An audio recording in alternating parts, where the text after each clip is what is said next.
So it's been about 2 months since 2XKO has been released, and I would like to have an open discussion about the balance of this game. I personally am incredibly unhappy with how the game is currently developing, or has been developing over the past couple of weeks. I do think the balancing is probably one of the worst I have seen in modern fighting games. I would just like to talk about it and just go over why I think it's bad, on top of also going over what are the things that could technically be fixed about it. And before you all say, oh, there's going to be a balance patch anyway, or there's going to be a balance patch anyway, don't even worry about it, they're gonna fix the game. I've already taken this into account and actively looked at it, so I am aware that Echo, Teemo, and Yasuo are going to be nerfed. However, these two characters have been nerfed several times and they're still on the very, very top of the leaderboard. It didn't really shake much. So let's first talk about this list, because this is my own tier list and my own personal thoughts about the game. Realistically, I think there's only going to be 1 or 2 spots anybody even has a chance to agree or disagree with or argue about. The big 3 of the game are very clearly Teemo, Echo, and Yasuo. You can pair these and put these into different spots wherever you want, and you're most likely going to have people agreeing with you. Option number 4 is going to be Ahri, which is also something that gets results and most people will agree with you. And everything below is in the okay or just literally terrible category. These characters down here, I would argue Ahri as well, but especially these characters down here, are completely underpowered in comparison to these 3 characters, Teemo, Echo, and Yasuo. And it's not even a thing of like, oh, if we nerf them slightly, they will be better. It's like, you would need to significantly nerf all 3 characters in order for the rest to even have a chance to compete with them. Don't believe me? You're on your copium, you don't believe me? Alright, let's do some literal statistical proof of this statement. Right here, we have the challenger rank player team usage. And this is very accurate because it's already happening on November 8th. This is happening right now. Today is November 8th while I'm recording this. 45 people are using this team. And it's not even close. This is the absolute best team in the game, and the only other variant that I would even accept as a debate that it would be better would be a variant of Teemo and any of the other 2 characters, realistically. But this team is the most popular and best team in the game, just by design. It kills immediately. I have also played the team myself, so I have literal proof of this being the best team. It's incredibly strong. It doesn't really have any weaknesses. And the problem being, it is just literally best character paired with second best character or third best character, and they just mix and match so well together that it doesn't fucking matter. To continue on with that, if we look down the list, you will basically see the same pattern. You will see Teemo and Echo, Echo again, Ahri, Teemo and Yasuo, Teemo and Ahri, Ahri and Yasuo, and then finally, after all of this, you will find the most broken team before Teemo's release and before the nerfs, which were double down Jinx Echo, which is allowed for free mix. Okay, fair enough. Anything else under this is just basically not represented or used at all. And also the ratio here of 45 to 16, the best team compared to the second best team just statistically, is shocking. It is absolutely shocking. And if you don't believe me on tournament results, it is the exact same thing, not only by rank, because you could argue, okay, ranked isn't really worth that much, it's not really the same. Echo Teemo, Echo Teemo, Echo Yasuo, Echo Yasuo, Echo Yasuo, Echo... I don't know how he got here magically. Echo Yasuo, right? They have even specifically put up a bounty for this to be a thing of like, oh, we'll give anybody $50 who makes it to the top 8 without using any of the big 3, right? So just by itself, these characters are the best in the game, and it's not even a thing of like, oh, you can outskill gap these if you're just a better player. It is almost impossible that if you're of equal skill level against your opponent, or even slightly or even a little bit much better, to win against this team if it's being played somewhat optimal. The thing for me is, even though there is a balance patch coming, and I know these 3 characters are being touched, I am very concerned of the future of this game. The reason why these characters are enabled so much isn't specifically that they're strong characters, it's the fuses that make them even more broken than already initially planned. Teemo, for example, on Double Down, basically just does his level 1 super, and then tags in either of these 3 characters, and all 3 of them have self-sustaining mix and can also exist as character entities on their own. They don't need help in combos, especially somebody like Yasuo doesn't need any help in combos whatsoever. He can extend them with an assist, but he doesn't need them to do 600, 700 damage. On top of it, it also is a very, very high damage game, so characters that can self-sustain and don't have to deal with assist cooldowns or anything have an even greater advantage because you just need to get 1 hit and you're dead. 2x assist, same reason right here for Echo.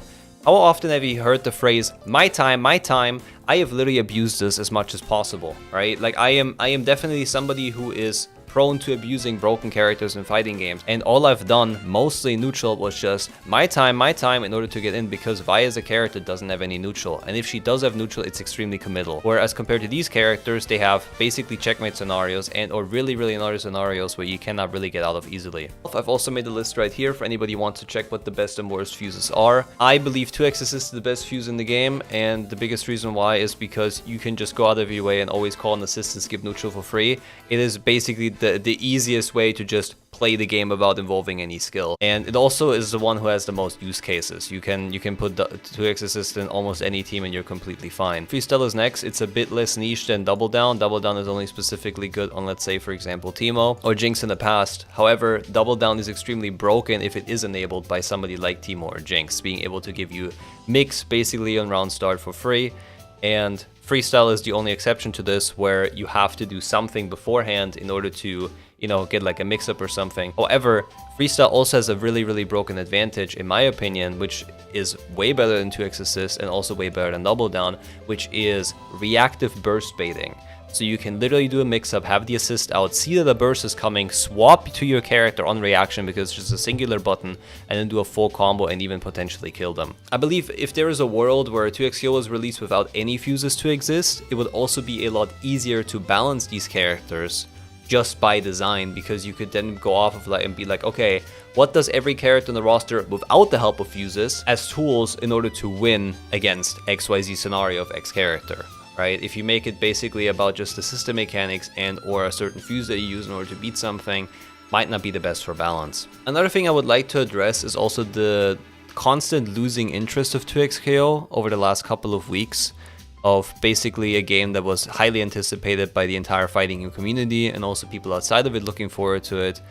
And on top of it being a free-to-play game, to basically becoming more and more irrelevant as the day goes on. Now, I am aware that this is early access of the game, and it might change if the game full releases and there's going to be more characters. Fair enough. However, it is a free-to-play game endorsed by Riot Games, who have already 2 to 3 very successful free-to-play games: League of Legends, Valorant, and TFT. I'm not going to mention the card game or anything that's surrounding that, because, you know, that was obviously not the greatest for growth. However, I am very concerned looking at these statistics as well. And I do think a big part of this is also due to the fact that, for one, the people at a high level don't really want to play the game because of the balance. So if you want to play any other team, you are basically forced to go onto any of these characters in order to have a chance at winning. I'm not saying it is a matter of like, oh, if you're good enough, you might win with the other team. I am saying there is no way you are winning without either of these characters on your team. Without at least one Teemo, Ekko, or Yasuo, or maybe Ahri on your team, you barely have a chance at winning. Imagine playing like Illaoi Braum nowadays and trying to win against the Ekko Yasuo barrage or the Teemo barrage. You basically have no chance. It would have to be so much significantly better than the opponent that it is not even worth it to invest your time into it. If we compare this to Street Fighter 6, I do have to say the ratio of the player base is very different from 2xKO due to it being more westernized audiences who play it. But just comparing it to the best performing fighting game that I also compete in, it is just doing much better. Looking at the numbers right here, and also at 7.6k average viewers at the game basically amasses every month, even during its off time where like nothing much is happening.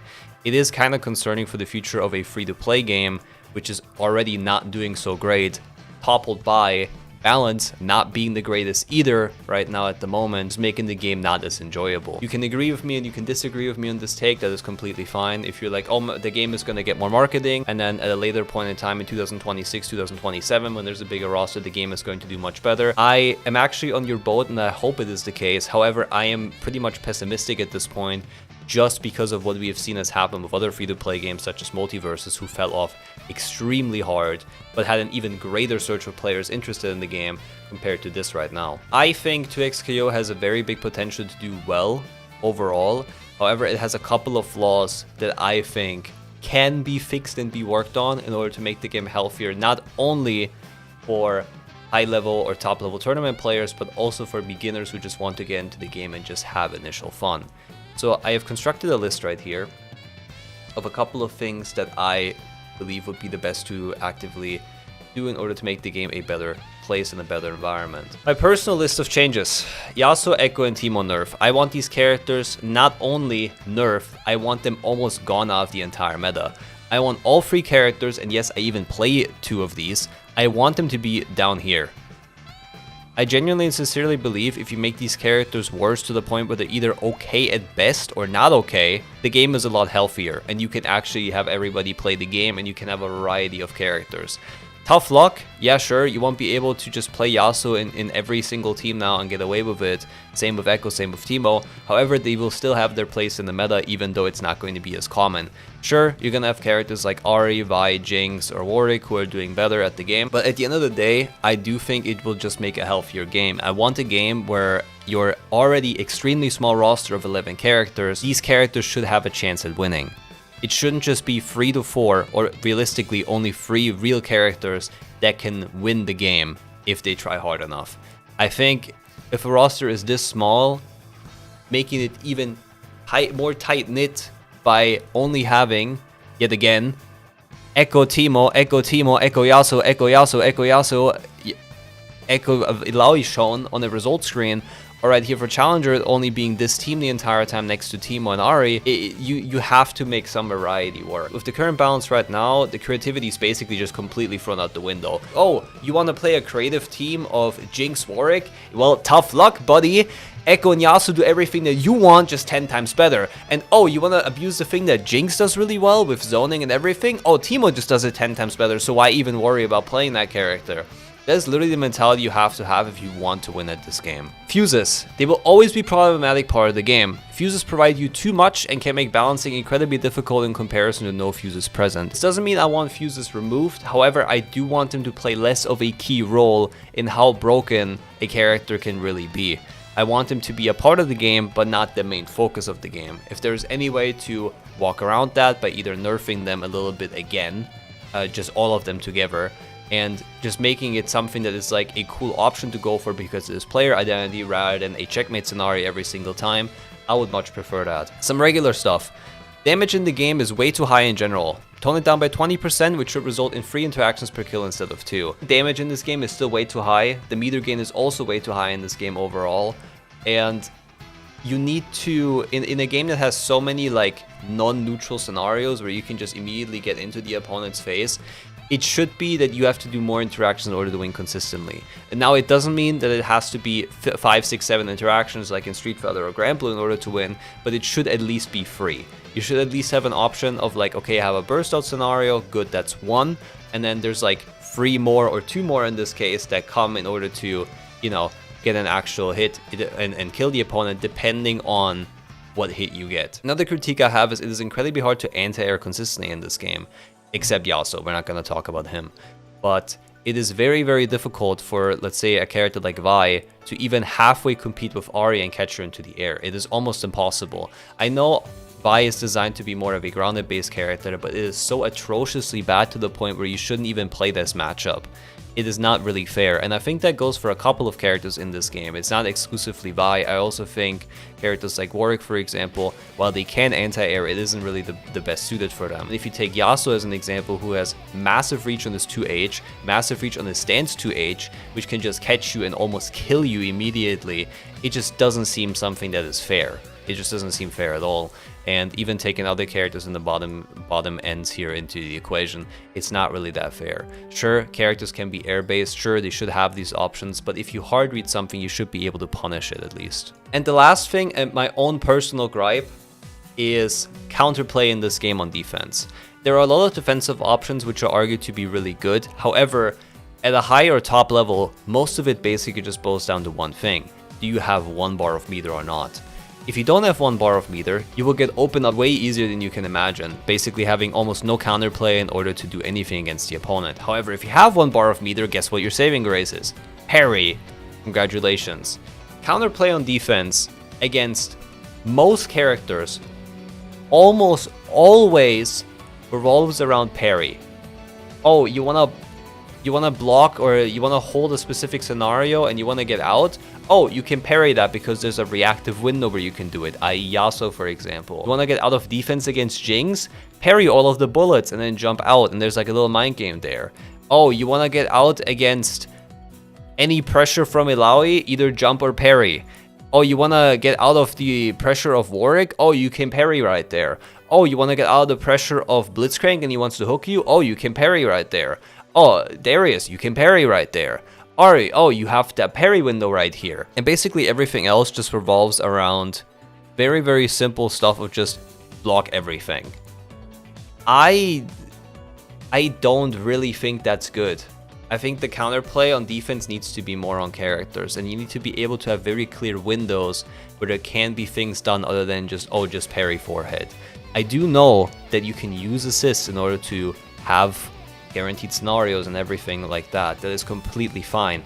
However, once these assist characters are gone, I would like to have more counterplay rather than just one or two very, very basic options, and 90% of the time it's just going to be just react with parry. I want to open a dialogue here from all the players who are interested in playing 2xKO and the players who are currently playing 2xKO. What are your thoughts on the things I've just mentioned? Do you think these are fair assessments to say? We clearly have some data to back all of this up. Even for the fuses, we clearly know that like Freestyle, 2x Assist, and Double Down are extremely good in comparison to Psychic and Juggernaut. We do know for a fact that these characters right here that I've mentioned are really good at the game. And we also know that the game is falling off at least a little bit, and the only thing currently holding it together and keeping it to get pushed upwards is the Sagem and Box Slam that is happening at the current moment. Having tons of streamers try to signal boost the game, and even then the interest is barely there in comparison to what it should be for a free-to-play game. I'm not saying this is a game that has to be bought for $60-70 in order to be a thing, but this is a free-to-play game that anybody can play who has a Riot client and they can see it. This is my own personal take, so instead of just making a tier list video and being like, oh, these are the best characters in the game, I rather wanted to talk about the balance of 2xKO and the issues I find very present, and I don't really know what they can do in order to realistically fix them besides the things I've already mentioned. Especially because the kits of these characters up here are just so overloaded with bullshit and barely to no counterplay that it is ridiculous that they even made it through the playtests.